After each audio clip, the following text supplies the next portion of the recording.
Le thème que nous étudierons aujourd'hui s'intitule « Gagner en confiance pour gagner ses ventes ». Alors nous aborderons ce thème en plusieurs points essentiels. Le premier, nous étudierons les aspects comportementaux dans l'objectif de vendre, puis nous traiterons du contrôle des émotions et voir comment détecter et décrypter les signes chez le prospect. Donc pour en parler avec nous aujourd'hui, Patrick de Cepibus, bonjour. Bonjour. Donc vous êtes coach en création et en développement d'entreprise. Exactement. Et également d'entreprise en elle-même. Oui. Donc pour entrer dans le vif du sujet, le comportement du vendeur est-il aussi important que la technique de vente? Alors, la technique de vente est très importante, c'est sûr. Maintenant, si vous avez quelqu'un qui cherche à vous vendre quelque chose, leur premier rapport se base sur la confiance. Si vous achetez quelque chose, c'est que vous avez confiance au produit et généralement aussi en la personne qui vous vend. Donc, une technique de vente va vous amener à ça. Mais en même temps, si la personne qui vend le produit ne montre pas cette confiance, tous les récepteurs qu'on a, on va dire inconscients, en sachant que l'inconscient traite 10 000 fois plus vite l'information que le conscient, tous ces facteurs vont nous dire « mais non, je ne peux pas faire confiance à cette personne, ou à cette entreprise, ou à ce produit ». Donc la vente, elle est ratée. Donc si la personne arrive en confiance, si le vendeur arrive en confiance, il montre une confiance, non seulement en lui-même, mais en produit et en entreprise, il va avoir beaucoup plus de chances de gagner sa vente. Et cela, finalement, que ce soit en démarchage ou que ce soit le client qui vienne dans une boutique, peu importe. Peu importe. La relation de base, c'est un échange. Un échange se fait seulement s'il y a une confiance. Alors, quels sont justement les éléments clés du comportement du vendeur pour qu'il puisse réussir sa vente? Alors, les éléments clés, on ne va pas parler de la méthodologie, on va parler vraiment le vendeur qui doit arriver, qui donc croit en son produit, croit en son entreprise, croit au service après-vente de son entreprise aussi, croit à la totalité de ce qu'il va vendre. Maintenant, le prospect, le vendeur doit bien sûr savoir quels sont les besoins du prospect. Ça, on rentre de nouveau dans la méthodologie de vente, c'est pas le sujet aujourd'hui. Mais a priori, il connaît un peu les intentions du prospect. Alors, même s'il ne la connaît pas, il doit de toute façon chercher à savoir quel est le besoin du prospect. Parce que c'est la base de la vente, c'est d'arriver à remplir le besoin de quelqu'un d'autre. Et s'il arrive en confiance lui-même, dans une situation de confiance, qu'est-ce qu'il va montrer? En fait, dans la communication, 7% c'est la parole. 38% c'est le ton de la voix. Si je vous dis « je t'aime », vous n'allez pas le croire. Et 55%, c'est le langage corporel, on peut dire, ou toutes les autres choses qui sont un peu floues. Une personne en confiance va montrer quelque chose de totalement différent à quelqu'un d'autre, dans n'importe quelle communication, qu'une personne qui n'est pas en confiance. Et la discussion va s'engager totalement différemment. Donc si le vendeur arrive à être en confiance, il aura beaucoup plus de facilité à faire sa vente. Une chose, c'est que le vendeur, généralement, peut-être que c'est la première fois qu'il fait une vente. Comment est-ce qu'il peut être en confiance? Il ne va pas l'être. Peut-être qu'il ne connaît pas très bien le produit, qu'il a très peu d'expérience, ou même s'il a beaucoup d'expérience, c'est peut-être un prospect totalement différent. Donc il y a peut-être aussi d'autres clés qu'on peut trouver pour peut-être tricher et donner cette confiance, ou au moins cette impression de confiance en lui-même pour le vendeur. Alors, effectivement, vous parlez de confiance à plusieurs reprises, c'est le mot important. La confiance, c'est une émotion, donc en fait, il s'agit quoi? D'apprendre à la contrôler, comment faire? Puisque vous évoquez le cas justement du nouveau vendeur ou qui ne connaît pas le produit, donc comment donner justement cette impression de confiance? Alors, une grosse partie des émotions se crée sur la physiologie. Si par exemple, je suis les épaules en bas, je regarde vers le bas, je vais avoir une émotion un peu de tristesse, de déprime. Vous pouvez essayer, je crois que tout le monde peut faire l'exercice. Si vous faites ce genre de geste, vous vous mettez dans cette position, vous respirez peut-être un peu plus lentement, vous regardez vers le bas, vos émotions vont être plus négatives.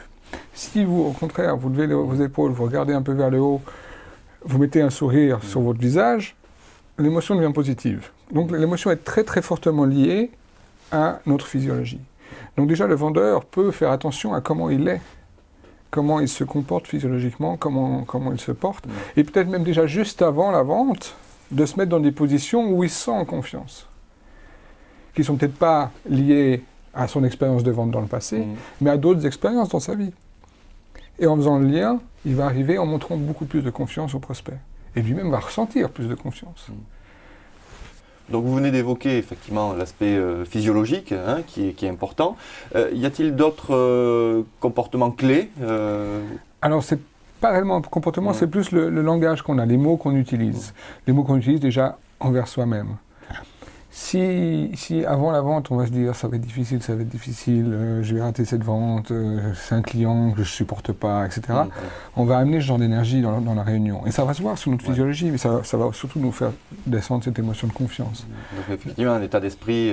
Donc les mots qu'on utilise pour nous-mêmes et pour la situation vont aussi créer l'émotion. Y a-t-il d'autres points particuliers, hors langage, hors physionomie? Alors les mots et sur quoi on se focalise. Quel est notre but? D'accord, partir avec un objectif. Partir avec un objectif, et un objectif aussi positif, parce que le but c'est de réussir la vente et de gagner ses ventes. Donc avoir un objectif positif, et alors là le cerveau nous joue des méchants tours. Si je vous demande de ne pas penser à un chien vert, qu'est-ce que vous venez de faire? Vous venez de penser à un chien vert. Donc il ne faut pas, dans notre objectif, avoir de négation. C'est pas « je ne vais pas rater cette vente », c'est « je vais réussir cette vente ». Et donc ça, effectivement, c'est de la mise en condition aussi au préalable. C'est de la mise en condition au préalable.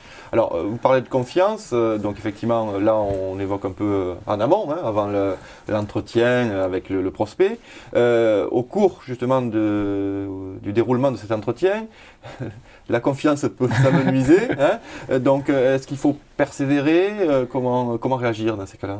Alors, justement, dans ces cas-là, c'est peut-être tout d'un coup se dire, tiens, je suis en train de perdre la confiance, ça va se ressentir sur ma propre physiologie, et utiliser le truc le plus simple, c'est de revenir peut-être à juste se relever les épaules, ou se remettre droit sur la chaise, ou regarder un peu plus haut, pour retrouver plus facilement ce sentiment de confiance et rebondir.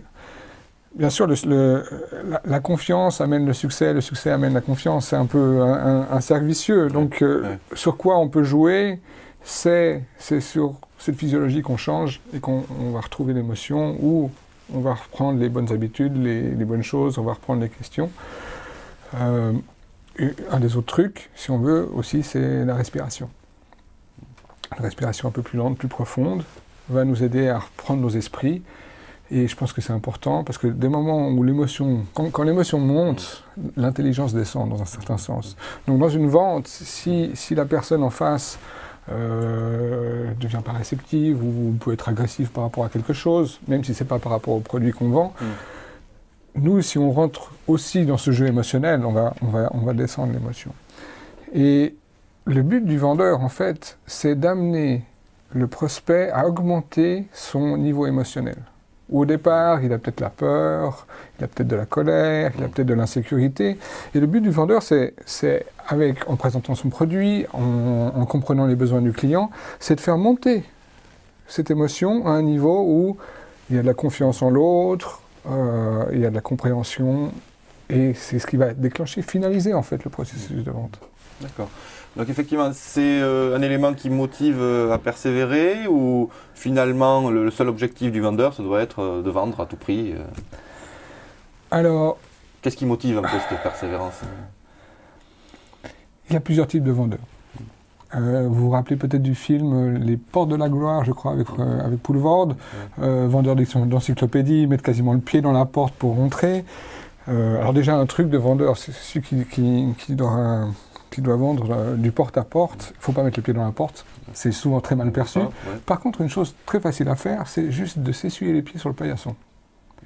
Parce que généralement, quand quelqu'un s'essuie les pieds, c'est qu'il va rentrer. Donc inconsciemment, la personne qui est devant la porte va ouvrir la porte. C'est un petit truc pour les vendeurs assez marrant et à essayer. Tout ça pour dire que la persévérance, le pitbull de la vente, c'est peut-être pas toujours la meilleure technique. Ça dépend toujours du prospect qu'on a en face. J'ai pris l'exemple du chien pitbull qui s'accroche, qui va persévérer, qui va continuer. Ça risque d'être mal perçu par l'acheteur. Certaines personnes, en plus, n'aiment pas ça. C'est ce qu'ils n'aiment pas dans la vente. Et c'est peut-être pour ça qu'ils ont de la peine à en faire. Ils ont peut-être une autre facette de leur personnalité. Ils sont peut-être plus dans les chiffres, on va dire... c'est Blair Singer qui utilise le terme de chihuahua pour un chien qui va tout le temps chercher des données, etc. Il y a celui qui est plus toujours à faire plaisir. genre un peu le Rottweiler qui arrive, qui a toujours les bons mots pour la personne, qui se rappelle. Il y a différents types de personnes. Et il n'y a pas seulement le pitbull qui arrive à faire des ventes, il y a aussi tous les autres types. Donc oui, de la persévérance, mais avec la subtilité qui accompagne ça. D'accord. Alors justement, pour continuer dans cet esprit-là, un vendeur trop sûr de lui, ne risquait-il pas à un moment donné de braquer le prospect ? Alors justement, c'est peut-être là aussi où il faut faire la différence entre le vendeur qui va attaquer son prospect ou le vendeur qui a confiance en lui-même. C'est quand même une grosse différence. Vous pouvez avoir de la confiance sans annihiler l'autre. Le problème du vendeur qui est trop sûr de lui, c'est qu'aussi il ne se met pas au niveau de son prospect, au niveau émotionnel. Parce que si vous voulez l'aider à monter cette échelle des émotions, de la peur, de l'insécurité, à une échelle qui est plus intéressante pour conclure la vente, qu'est-ce que vous avez besoin ? C'est au début aussi de vous mettre un peu dans la peau du prospect, pour comprendre sa peur, pour comprendre son insécurité, pour comprendre plus son besoin, pour comprendre où c'est qu'il pourrait bloquer. La clé, bien sûr, c'est en posant des questions, et des questions jusqu'au moment où, à la fin, on arrive à la vérité. Parce que souvent, si on a des objections à la vente, la première objection, c'est trop cher. Oui, c'est une question de prix, mais souvent le prix est abordé justement à la fin. Alors ça, c'est souvent dans la technique de vente, on aborde le prix à la fin pour d'abord donner de la valeur au produit. Parce que justement, on veut éviter l'objection que c'est trop cher. Mais quelle que soit l'objection, les premières objections sont rarement la vérité pour laquelle la personne n'est peut-être pas intéressée ou a peut-être des réticences à acheter. Ça ne veut pas dire qu'elle n'est pas intéressée, mais elle n'est pas encore prête. Donc c'est en posant des questions au prospect, toujours en gardant cette confiance, bien sûr en soi-même, au produit, etc., qu'on va pouvoir l'amener peu à peu à monter son niveau émotionnel et à atteindre le niveau où la confiance est commune et où la vente se déclenche. Alors justement, rapidement, est-ce qu'il y a également lors de l'entretien avec le client des éléments, des signes que l'on peut repérer chez le prospect pour soit changer son discours, soit comprendre ce qu'il veut, ce qu'il pense. Est-ce qu'il y a comme ça des signes répertoriés classiques? Alors, on a parlé au tout début du langage corporel, qui tient de 55% dans la communication. C'est clair que le prospect qui est comme ça, il y a quelque chose à faire pour le sortir de cet état de fermeture. Donc, peut-être apprendre à mieux comprendre le langage corporel des autres. Et ça, c'est non seulement utile dans la vente, mais aussi ailleurs pour communiquer en famille, pour communiquer avec ses employés, etc.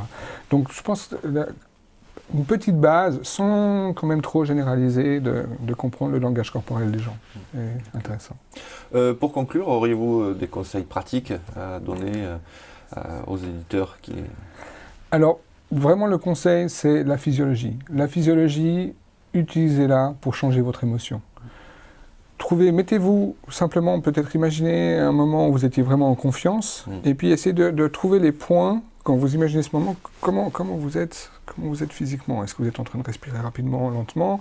Est-ce que vous tenez droit? Est-ce que vous avez les épaules en arrière, en avant? Prenez ces points, notez-vous-les dans votre tête, et puis le jour où vous avez besoin de retrouver cette émotion, boum, vous vous mettez exactement dans la même position. C'est fantastique, ça marche, c'est presque instantané. Patrick de Cepibus, merci beaucoup pour toutes ces explications. C'est un grand plaisir. Merci à vous.